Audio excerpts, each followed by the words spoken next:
공수처의 탄핵소추위원으로 활동하고 있는 개혁신당 천하람 원내대표와 함께 이야기 나눠보겠습니다. 어서 오세요. 네, 안녕하십니까. 네, 그러니까 더불어민주당이 모레 24일까지 내란특검법과 김건희 특검법을 공포하지 않으면 즉시 한덕수 권한대행에게 이제 책임을 묻겠다 이렇게 했는데 개혁신당도 동의를 하십니까? 네, 공식 당론은 아닙니다만 저는 당연히 동의할 것이라고 생각합니다. 왜냐하면 일반적인 법안도 아니고 특검법안, 특히 내란 특검법안에 대해서까지 거부권을 행사하겠다. 이건 저는 레드라인, 그게 뭐라고 해야 될까요?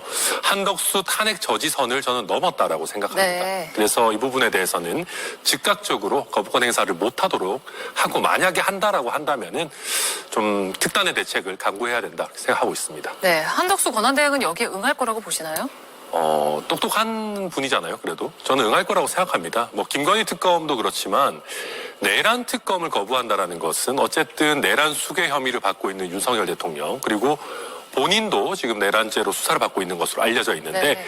스스로 그리고 또 윤석열 대통령을 보호하는 것으로밖에 보여질 그렇게 보여지겠죠. 그렇기 때문에 똑똑한 분이니까 설마 여기에 대해서 거부할까? 저는 그렇게 생각합니다. 네, 그리고 내일부터는 이제 헌법재판관 인사청문회가 열리잖아요. 여당은 참석하지 않겠다고 했는데 한덕수 권한대행이 헌법재판관을 임명하지 않을 가능성도 있다고 보실까요?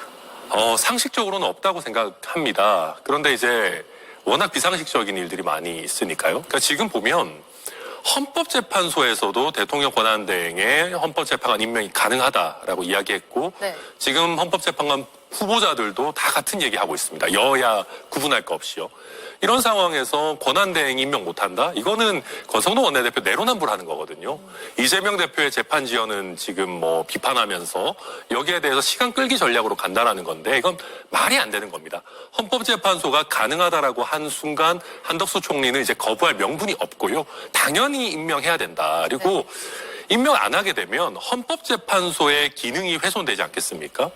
지금 우리가 윤석열 대통령을 내란 수괴로 처벌하자라는 것은 결국 헌정 질서를 문란하게 한다라는 것이 핵심인데 한덕수 권한대행까지도 헌법재판소를 마비시키려고 한다라고 하면은 저는 이거는 헌정 질서 유린의 연장으로 해석될 수밖에 없다. 네. 결국 그렇게 된다면은 한덕수 권한대행에 대한 탄핵까지도 좀 적극적으로 고려해 봐야 된다 생각합니다. 네, 알겠습니다.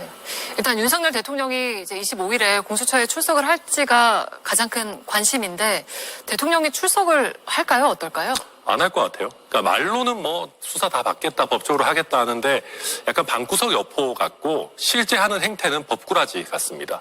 계속해서 지연 전략을 쓰려고 하는 것 같고 그리고 굳이 전략적으로 생각한다면은 본인들이 지금 아주 조금 남은 부정선거 음모로 믿는 극성 지지층밖에 안 남았다라고 한다면은 네. 차라리 순교자처럼 내가 체포당해서 가겠다라고 하는 모습을 보여주려고 하는 생각도 있는 것 아닌가 저는 그렇게 평가합니다. 그러니까 재판이 계속 미뤄질 수 있다는 이야기가 나오고 있고 실제로 소추단에서도 지연 전략 차단을 첫 번째 과제로 꼽으셨잖아요. 네. 그러면 어떻게 앞으로 좀 대응하실 계획이세요? 이게 저희가 다 송달 안 받는 거에 대해서 대응 전략들이 있습니다. 공시송달이나 발송송달 같은 제도들도 있고요. 그리고 이렇게 지연을 하려고 하게 되면은 네. 오히려 변론으로 들어갔을 때 헌법재판소에서 신속하게 해야겠다라는 생각을 더 많이 가질 겁니다. 길게 놓고 봤을 땐 이건 윤석열 본인이 스스로를 망치고 있는 거예요. 그렇게 되면 저희 소추단이나 대리인단에서도 굉장히 자주 변론기를 사실상 거의 매일 여는 수준으로 헌재의 재판을 최대한 단축해 줄 것을 요청할 것이고 네. 저는 이런 식으로 나온다면 헌법재판소에서도 그렇게 판단할 가능성이 좀 신속한 재판을 해야겠다라고 볼 가능성이 높아질 거다 이렇게 전망합니다. 네, 아까 말씀하시기를 윤 대통령은 자진 출석보다는 강제로 체포당하는 모습을 보여주길 원할 수도 있다고 하셨는데 네. 그러니까 윤 대통령이 이번에도 출석하지 않으면 체포영장이 청구될 수 있다고 이야기가 나오잖아요. 그게 현실적으로 가능할까요? 가능합니다. 체포영장이나 구속영장 모두 가능하고 네. 법원에 의해서 발부가 이루어지게 된다고 한다면은 경호처에서 이걸 거부할 만한 법적인 근거가 없습니다. 그러니까 압수수색 영장 같은 경우에는 대통령 비서실은 좀 특수하지 않습니까? 국가 기밀도 많이 다르고 그렇기 때문에 여러 예외 규정들이 있기 마련인데 신병 구속에 대해서는 그런 예외가 사실 적용될 수 없습니다. 그래서 혹시 경호처가 이걸 방해하게 된다면은 부득이하게 또 공무집행 방해 혐의를 적용할 수밖에 없어요.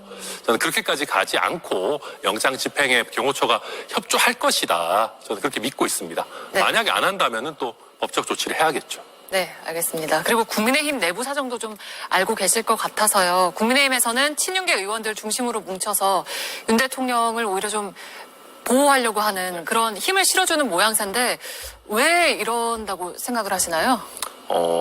저는 이건 뭐 제 추측입니다만은 이 정도 되면 범죄 공동체, 최소한 이익 공동체로 뗄래야 뗄 수 없는 관계가 아닌가라고 생각합니다.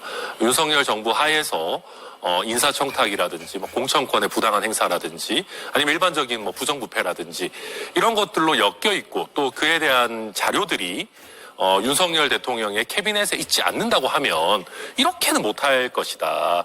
누가 봐도 이 정도 되면 윤석열 대통령 손절해야 되지 않습니까? 근데 아직까지 못하고 있다는 것은 저는 상호 확증 파괴가 가능한 범죄 공동체적 성격이 있는 것 아닌가 그렇게 평가합니다. 네, 알겠습니다. 저희가 오늘 말씀은 여기까지 듣겠습니다. 개혁신당 천하람 원내대표와 함께했습니다. 고맙습니다.